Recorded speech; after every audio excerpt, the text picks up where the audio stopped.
Good to see you guys too. Finals, right? I mean, not exactly the way you planned, but you're here, right? So what's the emotion like for you right now? You know, it feels good to be here, man. I've said it on my social medias and stuff like that. It's a blessing, man. It's honestly a blessing to get that call once again and just prove who I am and make a statement here with the UFC. That's awesome. What was the timeline? Obviously, you know, we found out when, and I think Dana told TMZ was how it broke or whatever, but I don't know if they were holding on to that. Like, when did you find out you were going to be here? I literally found out right before that interview. Yeah, so they told me like 10 days notice. Yeah, but hey, man, I've been working hard and I've been training with the best in the world. You know, I've been working on some ground with Craig Jones in Austin, Texas, and you know, staying sharp with my brother Flacco. Yeah, just working with all my bros. I got all my bros in my corner this time, so I got all the confidence in the world that I need. That's awesome. As far as training, I mean, but were you training for a fight? Like, did they have you on this card at all, or were you not on here? You know, I wasn't on the card at all, to be honest. But I was just staying patient. My pops is my manager, so he basically told me like, hey, Gil, you got to do what you got to do. You know, stay busy, stay working, because the UFC is going to give you a call, whether it's 10 days notice like it is or a week's notice, you know, a couple days notice. You know, I'm ready, man. At 185 pounds, I'll be ready for anyone. And hopefully in the future I'll get the call at 170 pounds as well, and I'll run both the tables. When you got the call, was there any discussion at all, or is it literally just like, yeah? Or I mean, did you go, well, let me talk to my team, we'll figure it out? You know, Pops is the main man, so he said, yes, sir, we're fighting. He didn't even ask me. He just told me we're fighting. But, you know, that's how I started this career, you know. I was 18 in high school. Like I said, on my first interview with you guys, I lost my state wrestling match to get to the finals, and Pops knew I was pissed. To go to Wrestle D1, I needed to win state, so my dreams of wrestling in college were over immediately. As soon as I lost, I knew it. That's why the tears came out. But Pops was like, man, go out there and leave it on the line. Like, go finish this tournament, and you know what's coming next, you know. And I was like, what's coming next? He's like, you're fighting. Let's go. So yeah, it's cool, man. Me and my bros love this shit, so it's what we do. Very cool.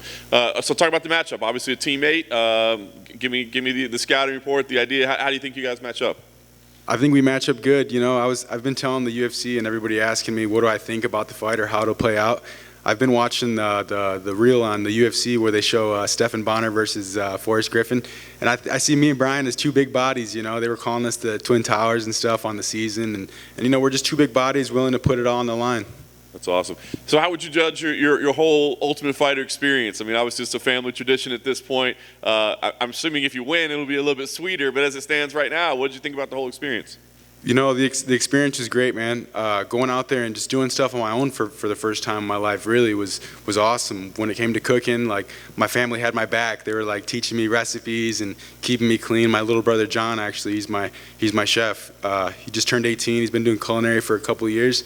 So you know, he's keeping me honest and stuff, and gave me some great pointers.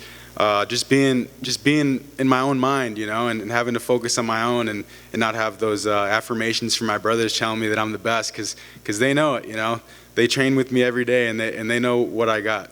That's awesome. And I guess last thing for me, how are you looking at this? I mean, it's kind of like a gift opportunity, right? So I mean, is this a, hey, whatever happens type thing, and this is just another step in the journey, or do you feel like, man, everything's on the line right here, I gotta win? You know, this is another opportunity, and I'm just blessed to be here, like you said. But no, I'm not just taking this as whatever happens.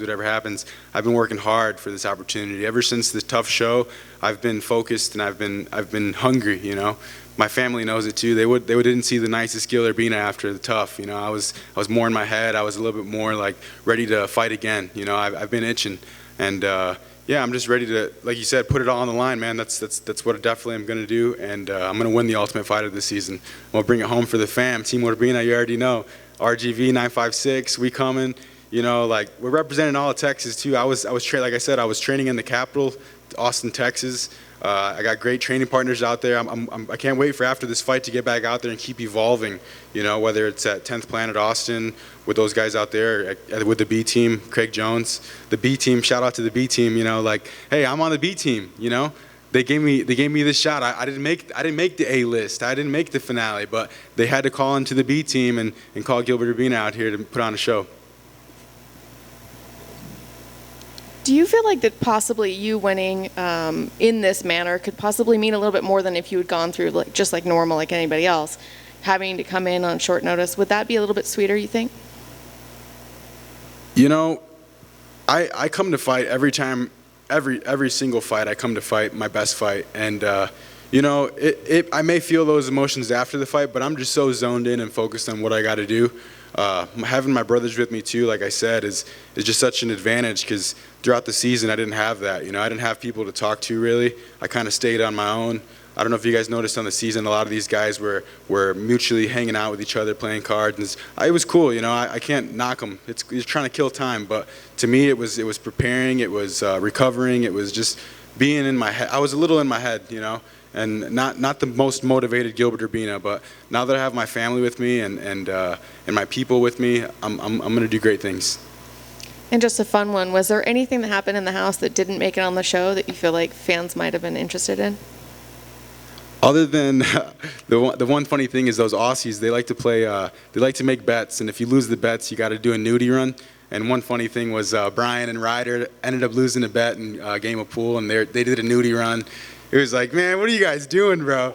And they kept chasing that shit after like the end of the season. They were here in the Apex. They actually did a nudie run throughout the Apex just for fun. And I was like, you guys are fucking wild, but you know, people do what they want to do for TV time. Hey, it's cool, man. No, all respect, like. They're having fun, you know. If that's what fun is for them, that's cool. It would have been fun for the people to see at least. People would have been like, "What the hell are these guys doing? Why are they doing a nudie run?" But yeah, it was funny. Thank you for sharing that experience with the Division I and all that, and brought you to this point. What doesn't kill you makes you stronger. How much more dangerous is somebody out of the B team? Because we know you guys wanted just a little bit more. Yeah, you know. It's kind of like Craig Jones was saying, like being on the B team, it's like he's used to taking second place. He's used to being the underdog, you know, and I kind of like it too. It's like people have been counting me out and stuff like that, you know, like it's cool. It's all good, man. Honestly, everybody can say what they want to say. Everybody's got the free right to say what they want to say, and you know, all blessings to everybody, regardless if it's good or bad. I'm stepping out here to do my job, man, and I love this stuff, so. And if you could make a prediction, looking for the finish, or we get, you know, just 15 minutes of war? You know, it's going to be 15 minutes of war for sure. I mean, I'm not guaranteeing it's going to be all 3 rounds, but I always look for the finish. So, you know, just be ready to see Killer Gilbert Urbina Saturday night. All right, Killer Gilbert it is. Good luck Saturday. Thank you, brother.